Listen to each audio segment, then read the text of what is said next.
Okay, so what we're doing here is we're just looking at ways to enhance thoracic extension versus lumbar, because that's where we it's too easy here sometimes when we bend in half and collapse, and we oftentimes get kind of stuck, slouched, and stuck in the thoracic. So we want to open that up, and sometimes it's unilateral, so that means there's a rotation component or a side bending component we want to undo.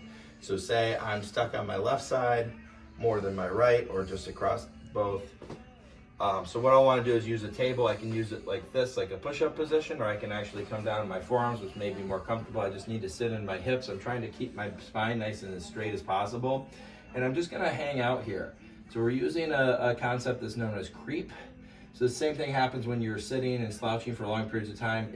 Over time, things get more and more settled in, and therefore more and more stuck into their collapsed position. So we're trying to uncollapse. So I'm going to tuck my chin and look down and stretch tall through my spine. And I'm going to try to think about where I'm stiff and tight in that mid-thoracic, and I'm just going to sink that down. Now, if I want to encourage more on my left side, because maybe that's the side I'm collapsed more on, is I can turn my head and rotate that way. I can also shift my load and weight to kind of open that up and drop down more through my left. Okay, I can also go into stride and rotate and drop that way if you can keep your balance doing that. So there's a lot of things you can do. I can also take a weight and have the weight pull down and try to guide that through that area as well to kind of get that to sink down a little more in that area.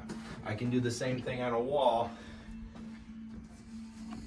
here, or say here, and I can work on just the farther out I am with my legs, the more I can use gravity. Just gotta make sure you can handle that weight up top. Same kind of thing, kind of sinking in, not in the low back, make sure you're not collapsing there.